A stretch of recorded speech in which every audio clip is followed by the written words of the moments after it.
Good afternoon, everyone. Hello, everyone. Thank you so much for joining Reverend Shewon and I. And we are so excited to have this conversation with you today. We have a lot of great information to cover. Before we get started, I just want to share a little bit of housekeeping with you all today to make sure that you have an idea of what to expect. And first of all, again, welcome. I'm so glad that all of you are here. My name is Talaya Dindy. For those of you who don't know, I'm a cancer doula and a 15-year Hodgkin's lymphoma survivor, thriver, as well as a board certified patient advocate and health and wellness coach, and also a 2025 Bush Fellow. But we're not here to talk about all of those credentials. We're here to talk about how we can help you and who we are. And I'm also the founder of On the Other Side. And joining me is the fabulous Reverend Shewon McGee. She is a death doula, a spiritual minister, licensed massage therapist, and intuitive body worker. And together we're holding space for a conversation that we both wish existed long before we started doing this work.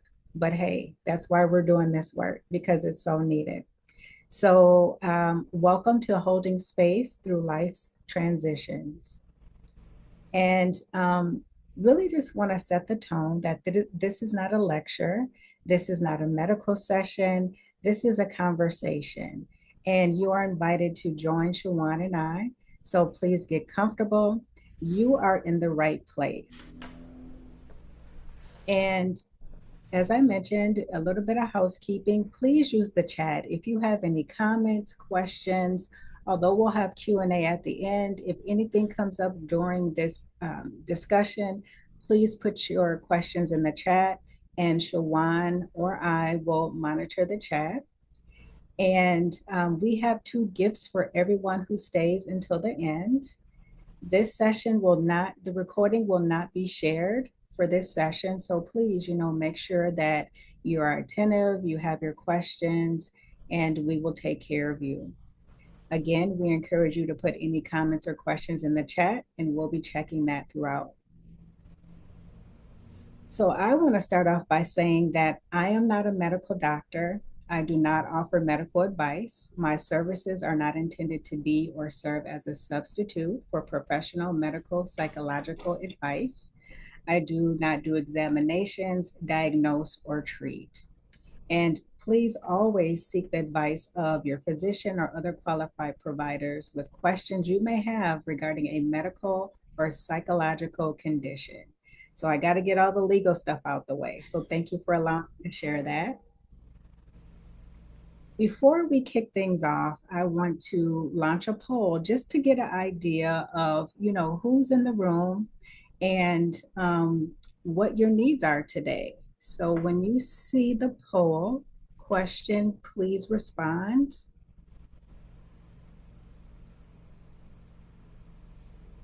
And let me know if you can see it.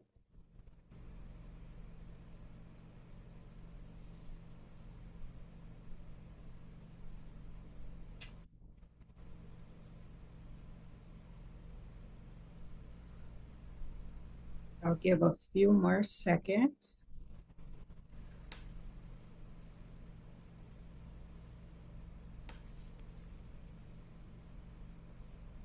And I want to welcome Dorian, who just joined us. Welcome. Thank you for joining us.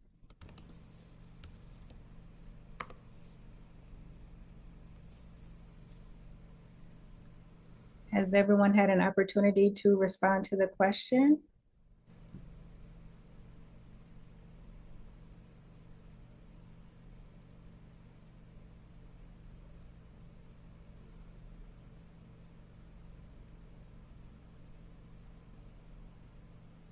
Okay.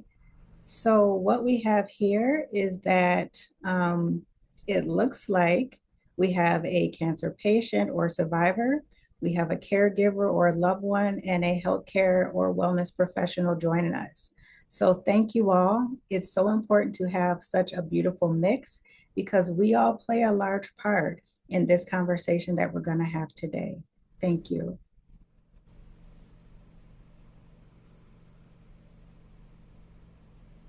And you can see the results there.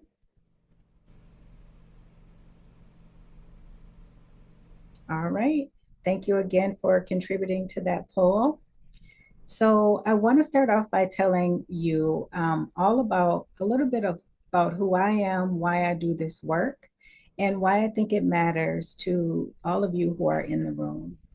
So I am a 15-year Hodgkin's lymphoma thriver. I like to say thriver because I'm not just surviving. And in 2010, I went to my primary care doctor because I had a small lump on the side of my neck. She pretty much blew me off as it being a pulled muscle. And a year later, I went to a different doctor, and she looked at the lump that was on the side of my neck and immediately ordered lab tests and things like that. I went through three different screenings before I actually was diagnosed with Hodgkin's lymphoma. Mind you, this is a year later and three tests later before I actually got a diagnosis driving home from work on a Friday. And I was diagnosed with stage 3 Hodgkin's lymphoma. When initially I talked to the first doctor, it probably could have been caught at stage 1. So a lot of this work is based on that experience. And the day that I received my diagnosis is the day that Talaya, the advocate, was born.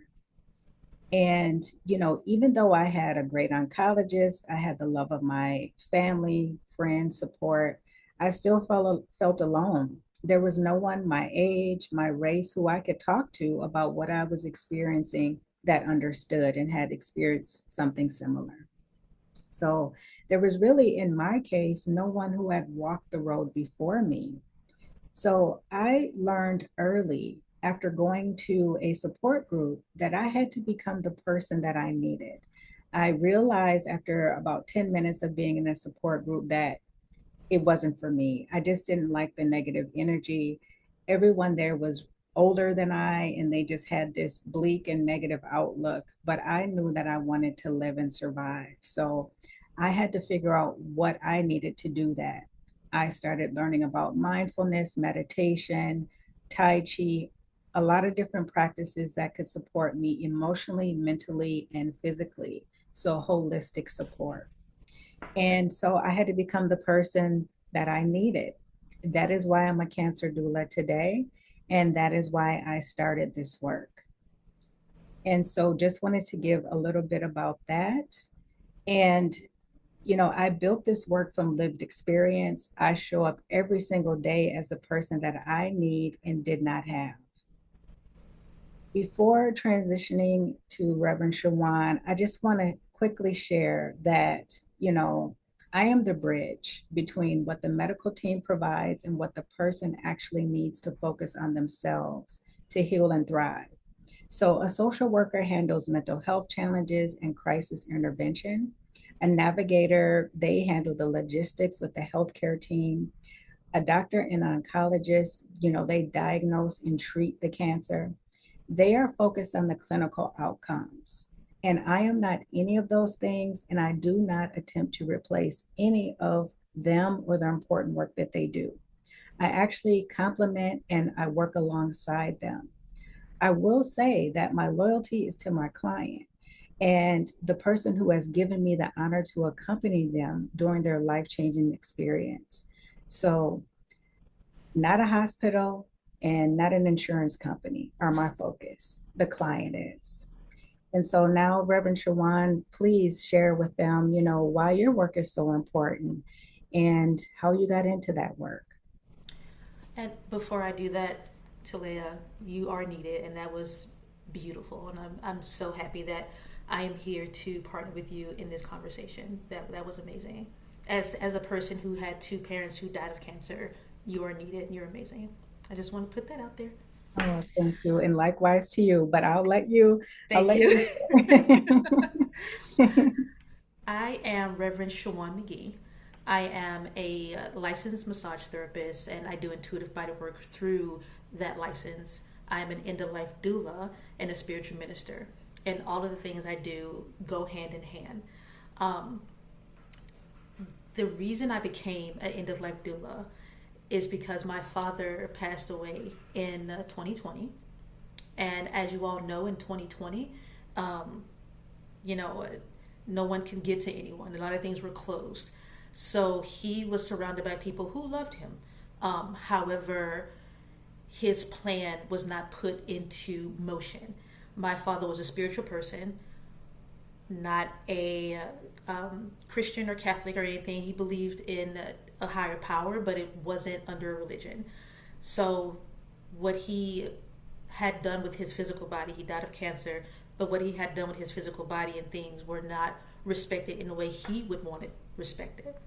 And it had me go into a place where I had to think about this sacred thing, death.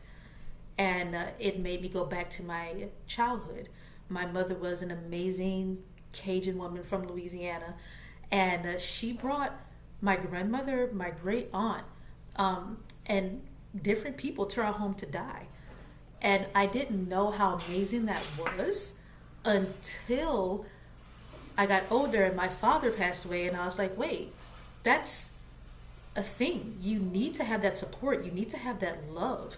And she was a nurse, and she brought everyone in our home, whoever was going through a death transition, whether it was losing your life or losing a relationship or losing a career, changing over to the person that you need to be because you had a child. And every person, the old you die. When you have a child, the old you is gone and the new person's born, and that's after each child.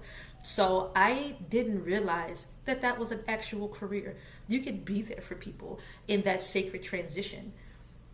And when my father died, he needed someone to be there for him in that sacred transition. And even though things were done out of love because they were trying to save him or whatever they were trying to do, it's not what he wanted.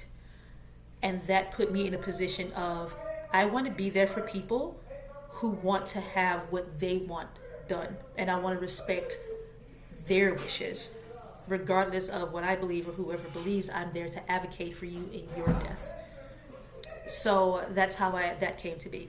And also, I guess I say the legal things for the end. I am not a doctor. I am not I do not take the place of anyone in those positions.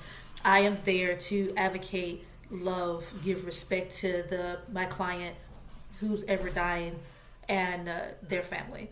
And FYI, we're all dying, to be honest. So we're every day we wake up, we're closer to death. We don't know when it's going to happen. So so my clients are people who are still in the living realm, however, know that death is coming. And that's my why. I just want to be there to support. No one should die alone, and no one should be doing paperwork when they're in that sacred time of death. That should all be done and taken care of. So Thank you, Reverend Shewon. That was a beautiful story. Thank you so much. And what I love about what you shared is that, it speaks to something that we both believe in. Cancer and death are connected, but it's not because a diagnosis means death. It really does not. And I'm a big proponent of saying just because you get a diagnosis doesn't mean you're going to die from that diagnosis.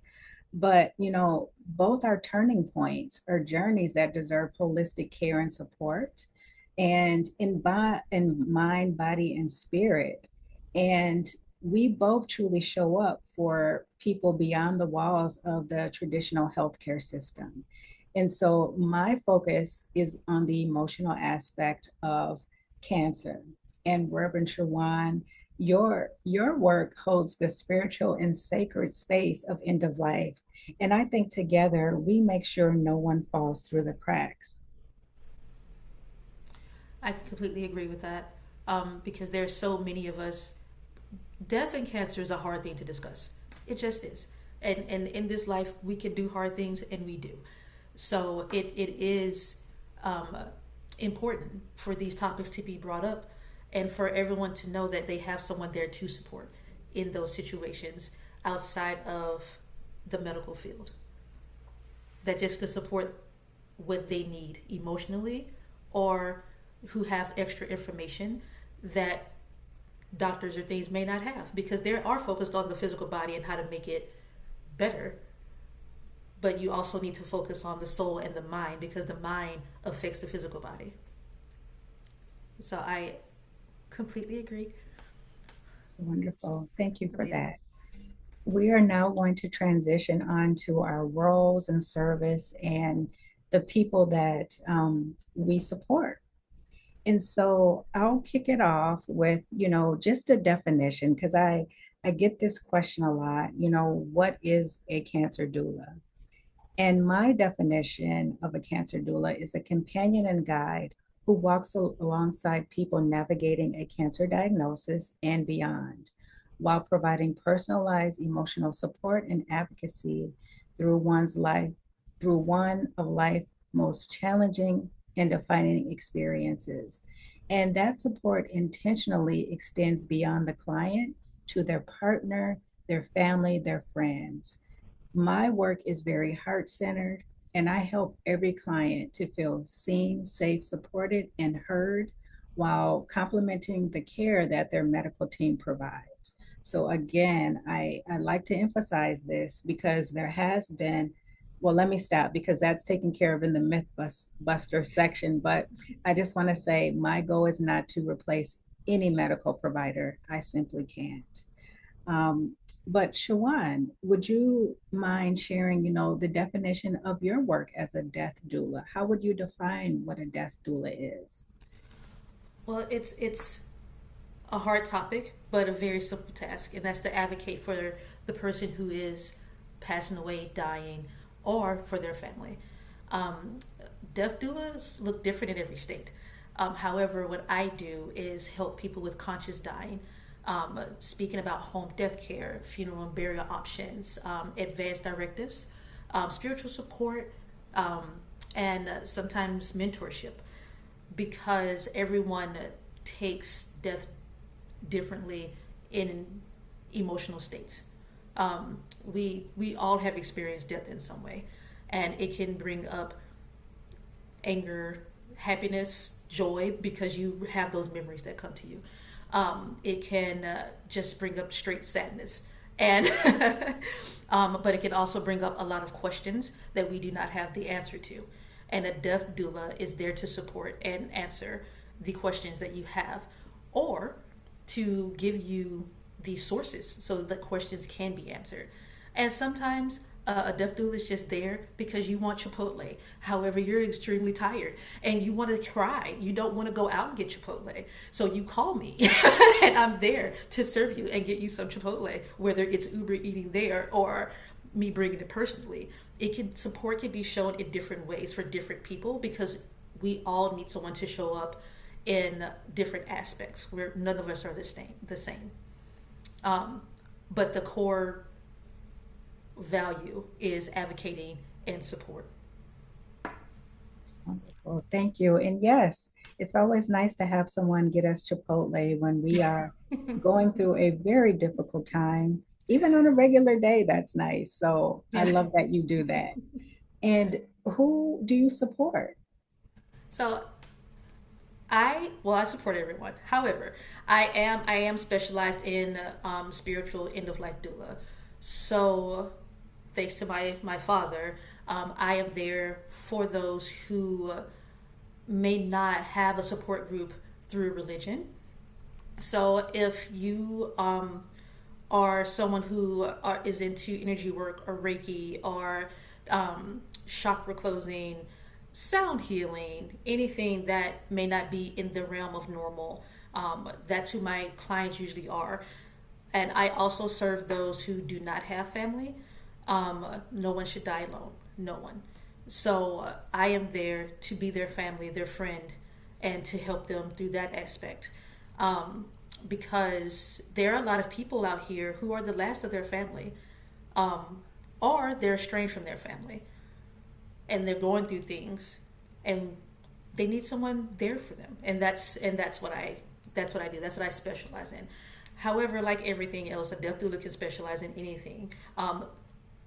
Or you can specialize in being a cancer doula, and you don't have to deal with the death part, or you can. Whatever is your forte. So most death doulas have a specialty or something that they work in that is their specialty, that's special to them. And then Talaya. So Yeah, so go ahead.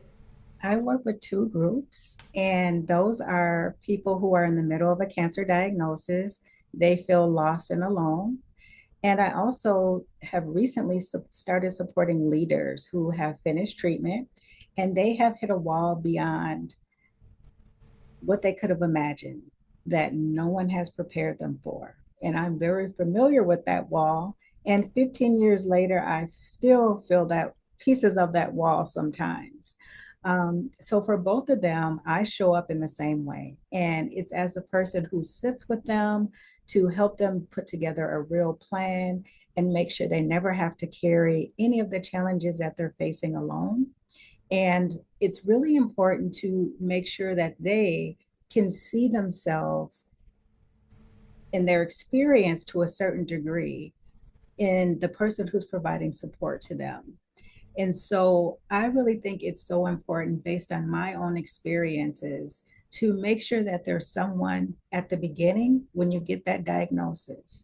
Even if you just speak with that person and say, hey, I received this diagnosis, I'm having all these feelings. Is that normal? Is that okay? A lot of times I talk with people and they're like, I just feel like I'm losing it. And it's like, no, you have been told something that is very, very life threatening. And not to mention the way that society has conditioned us to think about cancer, and the stigmas tied to cancer. There's just so many different emotions and education and communication, appointments, just so many different things that people need help walking through. There is no manual on how to receive a cancer diagnosis. There is no manual on how to be a cancer patient, even a cancer survivor. You know, there's so many things that happen throughout the various phases and stages of cancer. And we're just not prepared for it. Nobody talks about a lot of these things. And for leaders, there's an additional layer because a lot of times the team, the organization, wherever they're leading, they may be under the impression that the leader's okay once treatment stops and they're ready to lead, they're back to the way they were. No, but it's harder for the leader because they feel like they can't show any signs of weakness because that may trickle down to the folks on their team. And so they're walking around holding in all these different feelings, emotions, fears. They're dealing with chemo brain, they're dealing with fatigue. And so those are the groups that I support because I see so much need in the beginning and I see so much need in the survivorship post treatment phase. Mm, mm. And Reverend Shewon, how do you work with your clients? What does that look like? So I have two different sets of clients. I have some that are in person, and I have some that's online, and of course it looks differently for both. So the for in person, I am I schedule out hours of when I'm needed. We meet face to face, figure out the needs of what they need or what they want, figure out family needs, answer questions, and go from there. What I've recently started doing is Swedish sweeping. So I have people who hire me because they don't know when they're dying, but they want to go through their advance directive and they want to know how to figure out what to do and how to do it. And what we do is we go through their house and we go through their basements and we go through their attics, wherever they are. And we get the items and what are we going to do with this? How are we going to, have you seen this? Have you not seen this in the past 2 years? And if you have not, why is this still with you? We clear out the energy, we clear out their home and make them feel better about their life. And once we do that, we move on to, okay, who's your person? Who do you want by your side? Who's going to answer the questions for you? who knows your Chipotle order? Different. I'm sorry, I'm hungry, guys. So I keep it to Chipotle. But it's very important to go into the order of, well, what do you want and who do you want around you, and that's how I start. For online, it's a little different, because you can be in another state or another country, and the laws are different. So the laws are different for deaf doulas depending on where you are. They're a little more lenient in places like California, New York, Minnesota, and they allow me to access more things and give more information. Whereas some places like South to North Dakota, I am not allowed to say certain things or do certain things. So how I do it is different depending on where you are when I talk to you. But for the most part, it's me coming in and having the difficult conversation of, what do you want when you die? What do you want with your physical body? How do you want to be remembered, respected? Are you living your life now to the fullest? Whereas when you do die, you feel not okay. No one's ever okay. But you feel that you lived your life the way you wanted it. So the how differs depending on who and where you are. So yeah. I can relate to that. And that is a really tough question that I have found a lot of potential clients struggle with, because people are so used to having something tangible that they can hold on to, a book, a pamphlet, that kind of thing. And that's not really the case with the type of work and services that I provide. My work is very specialized, and that's where the real magic happens. And that's what my clients invest in. But, you know, I think being able to be honest and say, hey, it really depends on the person, that can make people a little nervous, because sometimes they don't always know what they need. But that's where a lot of the work happens, is sitting down and talking with people and asking those tough questions. What are you feeling? Slow down enough, pause. What are you truly feeling? What do you think you need? What are some of the things you're struggling with? How are things going with, your family in terms of your diagnosis? Do you want to share this with your employer? What, how do you feel about your treatment options? Do you want to get a second opinion? Are there questions that you feel you need to answer, but you don't know how? Are you comfortable with your doctor? And so there's so many different things wrapped up into how I work with clients. What I can say is that there's really four core components that I focus on for sure. And that is mindfulness and emotional support. It is health and wellness, advocacy, and communication. I think all of those things are so critical, just in general life, period, but especially when you're going through a cancer diagnosis or you're a survivor. And so, really, I just tell people it's very personalized to what you need. Of course, I have frameworks and things like that, but it really depends on where is that person at that moment. And I have to meet them where they are. And again, that's where the real magic happens, because a lot of times people that have received a diagnosis or they're into survivorship, they feel unheard, they don't feel understood. They feel like everyone has decided what their life should look like. So there's a hodgepodge and a gumbo, I like to say a gumbo of emotions that people are going through. And a lot of times they're not talking to anyone about it. They're holding these things in. So I also work with my clients by holding space for them. Everything that I do at this point is virtual, one on one. I am anticipating starting group coaching or group support. And then also In dire situations, if someone is located within like 30 to 50 miles where I live here in Minnesota, I will meet them at, the hospital or clinic, or even in person, even outside of that, if they would like. But that's not really something that I do on a regular basis. It's for those special situations. Hmm. And I just want to thank you, Reverend Shewon, again for sharing. And what I love about what we do together is that we cover every part of the journey. And I hold space for the emotional side of the cancer journey, wherever you are in it. And Reverend Shewon, you hold space for life's most sacred transition, end of life. And again, together, we make sure no one falls through the cracks. Is there anything else, Reverend Shewon, you'd like to share about the how? I I do want to share that usually I actually just went through something a couple weeks ago and I flew back to Minnesota.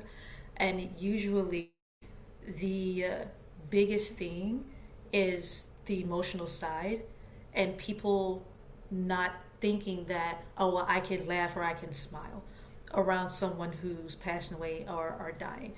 And anyone who's ever known me, no, I'm not really a serious person. I can laugh at anything, can joke about anything. And a lot of times when people are there and they are in the transition of passing away, they like to actually hear the memories. They like to hear you laughing and joking about things that they have done throughout in their life. And the sadness is there, of course, but our emotional journey, it jumps and moves and it's not linear, right? So one of the ways that I am there to support is letting everyone know on this emotional journey, all of your emotions are okay. You don't have to stay stuck or in the sadness of it because the people that are around you do want to hear. A lot of times when you're dying, you can't talk, right? You can't speak. You're there, you're lying, your body's shutting down because your body knows what to do. And but you can hear. The hearing is one of the last things to go. So how I do show up and how I do hold the space is coming in and saying it's okay. You don't have to step out to speak about the journey you've had with them. Let them hear it. It's the last time they're going to be able to hear it. Let them hear your laugh. Let them feel that you enjoyed them being in your life. And that's a big part of my how.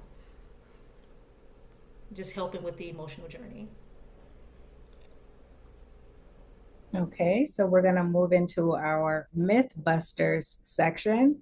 This is where a lot of people, kind of get things confused about what we do.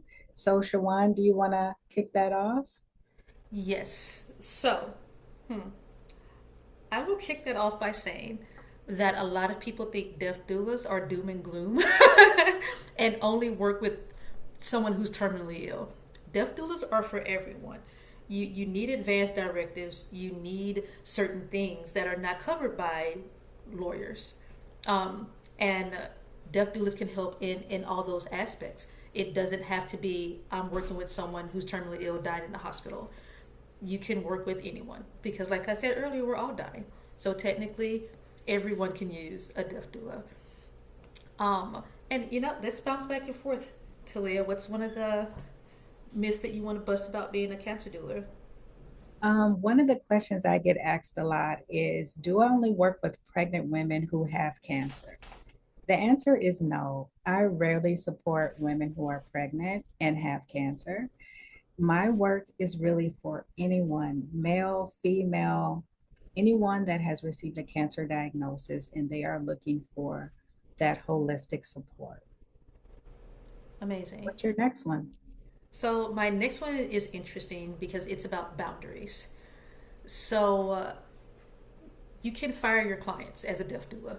You can fire your clients because you have your boundaries and there's certain things that you are not one if I'm not trained for something, I know other deaf doulas who may be trained in what they need.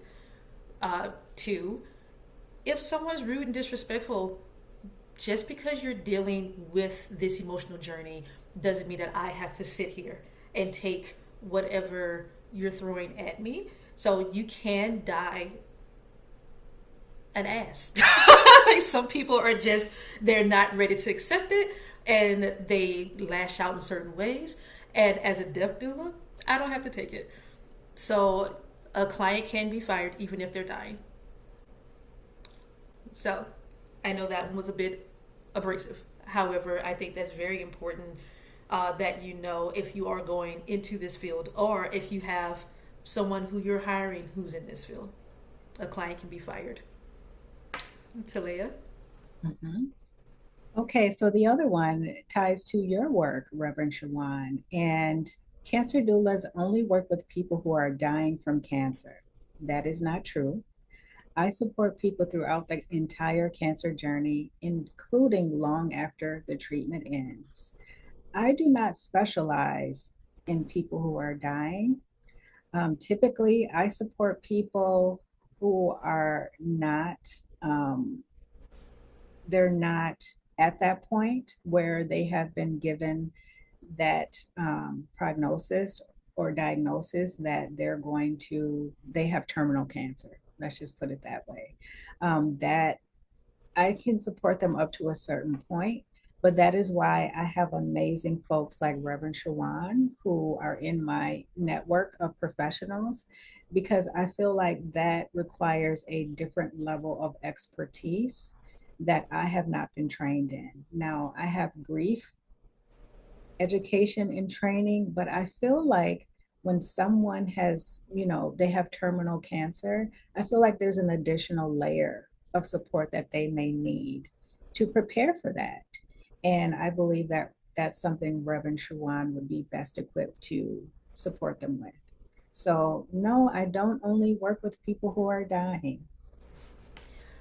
So this next myth affects both of us. You don't need any training to be a death or cancer doula. Now, in each state, for the most part, there's no recognized certification or licensing. However, death and cancer are some of the most emotional, devastating um, journeys that you can walk through. And to say you don't need training in it is just irresponsible. And I feel like that's an irresponsible myth. You do need training to work with cancer patients, people who are dying, or even if they just want an advanced directive, you need to have some type of training to walk through and to go through and to get through because people are going to have different emotional responses to it. And if you don't have the training, then you it's hard to handle. I'll put it in that way. And Talia? Yeah, that's a great point, Reverend Shawan. And just to add to that, although this is something that I created for myself, I have gone on to receive a certified coaching credential.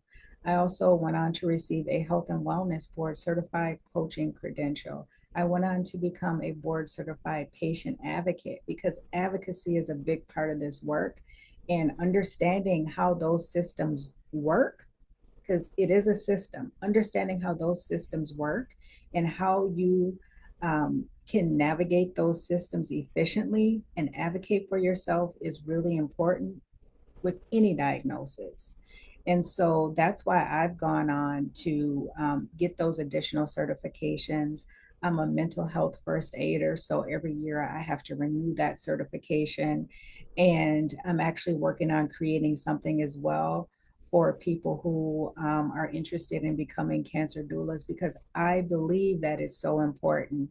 And as Reverend Truwan pointed out, there is no like universal credential or legal requirement. So anyone can just get out there and say, hey, I do this thing. But really, there should be some kind of, you know, education and proof that, Oh hey, no. I have learned these particular skill sets. And so I really want to call that out as well. That is very important. So another thing, people think that as a cancer doula, I only work with women with breast cancer. That is false as well. I work with all types of cancer in all people. So I just want to make that clear also. Although I have not had any male clients, I would love to, because what I know from my work and getting out there and talking to different people, men are suffering, and they're suffering in silence. And so I would like to get more men as clients because they need support too. So just want to clear that up, that I don't just support women and I don't just focus on clients with breast cancer. And Shewon, Reverend Shewon, any more? No, I think we covered quite a few, I but I have am one more. excited to hear from everyone with questions or statements or anything they want to say in the chat or out loud. But go ahead, Before Talia. we do that, I have one more. If you don't have any more, I Hmm. have one more.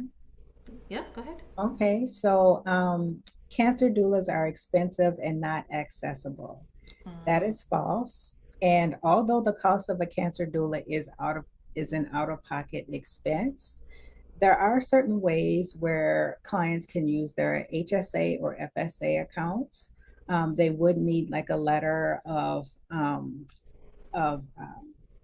I forgot the exact name of the document, but they would need something from their doctor saying, hey, my patient working with a cancer doula can really improve, their care, whatever it is. And so it would just require a letter from a doctor.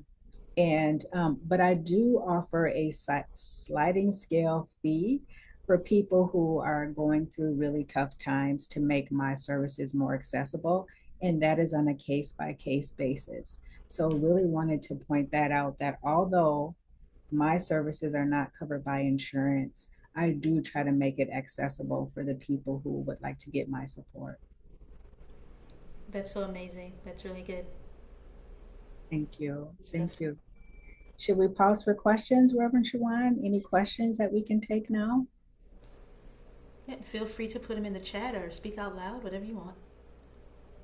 And then after, we'll take a couple questions and then we'll go into the second poll.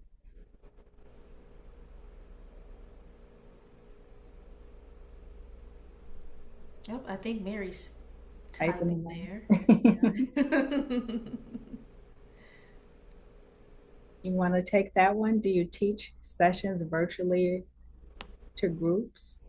So are Oh, you inquiring about training or for supporting clients, client support or training programs?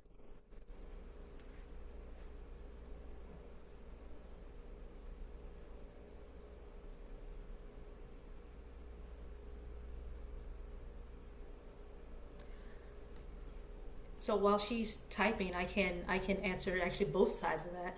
Mhm. Um, I do training for groups and for one-on-one when it comes to wanting to become a deaf doula, and I do it online. And I do it online because everyone's schedule is different. Everyone's jumping around. So I do training programs for families, groups, or if you want to become a deaf doula. Um, if I am in your area, then it can be done in person. So, Talia.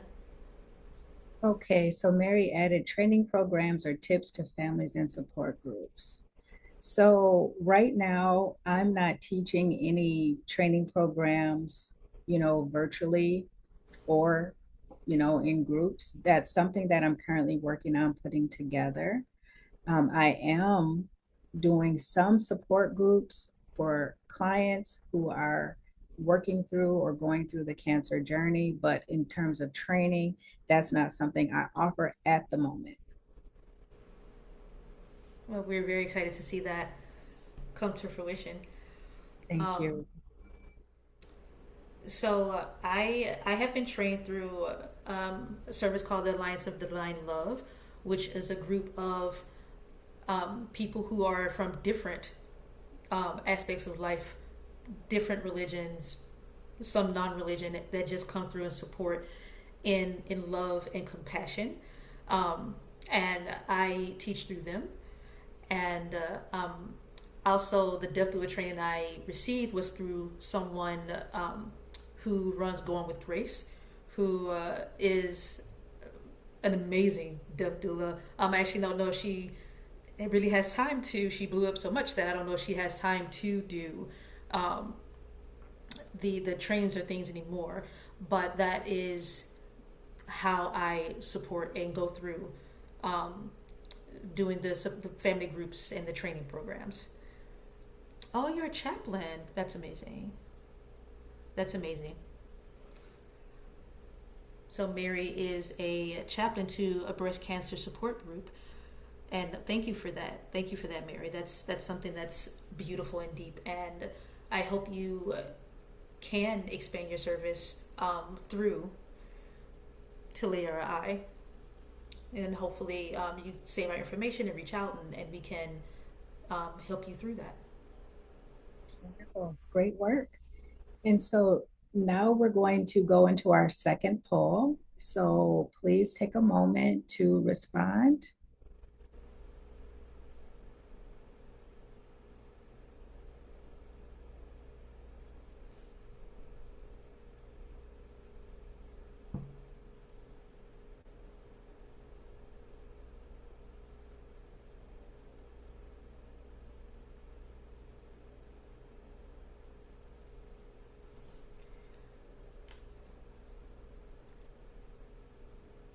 And we're just waiting on a couple more. Angela, would you like me to answer for you since you're in your appointment? All right, so I'll end it. And those are the results. So 50-50, someone has thought about it and no, they did not know it was an option. So I'm so happy that we were able to share some information with you today and provide additional options. So that makes me feel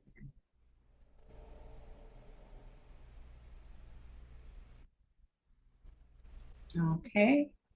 So now we have more time for questions and nothing's off limits. So again, if you have any questions, feel free to unmute yourself, put them in the chat, and let's talk about it. I'll go ahead. This is Renee Parker. Like I said, I'm from Billings, Montana, and I facilitate a general cancer support group. I'm not licensed, I'm not clinical, but just something that's near and dear to my heart of losing some family members to cancer. My parents are both cancer survivors currently, but one thing I do would like to share and maybe get some feedback is generally there's usually 8 to 10 individuals that attend the support group at the cancer center, and that's where we hold it. It saddens me, Talayla, that to hear that yours was negative and um, ours is very positive. Like we share a lot of laughter, the everyday normalcy. And it's great to see that camaraderie amongst other cancer survivors in the room. And when someone may be newly diagnosed, the way everyone embraces them and helps them along with that journey. So it's very rewarding to me on the other side of it, especially when they're so vulnerable, sharing their stories.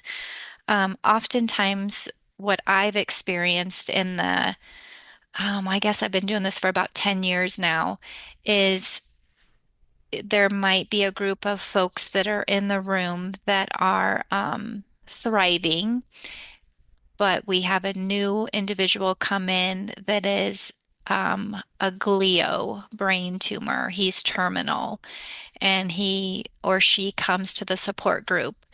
And so I guess trying to navigate that support group when you have others in the room that are feeling guilty because they're there, they're alive, and you have this new person that wants to start coming to support group, but they're terminal, and we know that they're, going to be gone someday soon. And so I guess, how do you kind of, any kind of feedback that you can give on communication in a group setting? I think they're there, they want to feel heard. I've had different situations where maybe that terminal patient just kind of, I guess, unleashes and just tells stories, maybe past, present, maybe whatever is going on, but then yet others may be very quiet. Um, so does that make sense? What I heard you say is that you're wondering how to kind of balance out the emotions, the feelings in the room, the guilt, all of those things, but keep a welcoming environment for someone and a compassionate environment for someone who has terminal cancer. They know without a doubt, that they're nearing the end. Is that what I heard you say? You nailed it. Yes. Okay. Thank you. Okay. Absolutely. So I'll let Reverend Shawan answer as well from her perspective. But I think for me, the most important thing is to acknowledge, what it is, and talk about those things. For the folks that are feeling guilt, I think presenting it as, hey, this is a great opportunity to provide support to someone else based on all the different things that you've gone through. And so helping them to see that they're they don't need to be feel guilty about surviving and even thriving after cancer, it's an opportunity to help someone else do that, no matter where they are. Even if it's toward end of life, they still have an opportunity to make a positive impact on someone based on what they've experienced with cancer. And so helping them to see and understand that what they've went through isn't in vain, and that, hey, you're still here for a reason. So turn from thinking about it as guilt into, hey, I have a purpose, or hey, I can use what I've been through to help someone else. Now, on the flip side of the person who, is living with terminal cancer, I've talked to people and they're like, well, I don't want to say much because I don't want to bring the mood down, or I don't, want to come off as being negative and all these things. Well, I think it's so important to talk about it and to talk about how they're truly feeling and how they are working through that, because it's something we're all going to have to go through. And I think maybe being able to have those cross collateral conversations, we're helping each other, because there may be people in the room who haven't even thought like about whatever it is that this terminal cancer patient will share. Maybe it's something they haven't thought about or even considered. And I think having those conversations in that room can help have bigger conversations outside of that room with their loved ones about, what it is that they want and what it is that they're feeling and how are their loved ones feeling. And I think it can just richen conversations. That's kind of what I see. I'm not sure if it answered your question, but I'm just kind of speaking from my heart and what I feel, that it's an opportunity to come together, quite frankly, and just be honest about the vast experiences that people have had in that room and supporting each other. And there's no right or wrong way to share what you've been through and how you're feeling. And I think that is the key. If you're angry, if you're crying, that doesn't mean it's a bad thing. We're humans and we're having human experiences. And the more that we show up as our authentic selves and what we're feeling, we're healing and we're helping each other heal. So that was a long answer, but Mhm. that's No, kind of I how I love it. feel. Yeah, thank you. I would love Absolutely. if you had the opportunity to come just speak at one of our groups virtually. I would Okay. love that. I would love Thank you, to. Talaya. Yes, Yeah, thank you. absolutely. And Reverend Shawan, I'd like to give you a chance to respond to the question. Well, you pretty much covered my part too. But um, I think in these situations, support is the key. That's why it's a support group, So supporting all aspects of the emotions and all aspects of the stages that we're going through, or they are going through in cancer, is very important. It's a balance, it's an alignment. Just because one person's at a stage 1 and someone's at a stage 4, someone's at a terminal illness, it's supposed to be support for everyone. And one of the biggest things that gives human beings purpose is service. So if you are living with cancer and you're going to live, it may make them feel um, it may make them feel like they have more purpose because they can support someone who is going through cancer who may not live. And I think that's one of the biggest things, because we are human beings, like Talaya said, and we're gonna have these emotions that roller coaster, and unfortunately, it can't always be a good time. So sometimes it is going to be devastating and traumatic, and sometimes one person is not going to make it and one person will. But it's very important to be able to handle that, and that is what death is all about. Since we all are going to die, we should know how to regulate and go through those emotional journeys together. So even in a support group where most people are going to live, which is great, you are going to have that occasional person who's going to be terminally ill, and they're going to need that support and love. And where best to get it to from someone who has had a cancer diagnosis, because they know how that feels to even just get, oh, you have cancer. They know how to get that. They know how to receive that diagnosis. Maybe not the diagnosis of you're going to die from it, but how that initial feeling is to just receive, you have cancer. Everyone, if you hear you have cancer, your whole being just drops, because you don't know what it means. You don't know what the end result is going to be. So in a support group, they know. And who better to support people with cancer than people with cancer? So, Thank you. I appreciate it. no worries at all. Thank you. Well, we are coming up at time. We are planning to have more conversations, and we would like your input on these conversations. So I'm going to launch our final poll. And if anyone, has additional questions and you have, a few more minutes to hang around, we're happy to answer any other questions you have. But let me launch this final poll.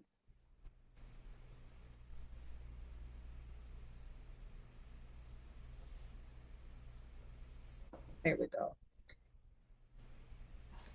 So we want to know, we plan on doing 2 more of these and hopefully more in the future. So what topics would you like for us to cover? Reducing fear by increasing understanding, living life while facing death, patient rights. Uh, so that's a big one. So please make sure to put in your vote.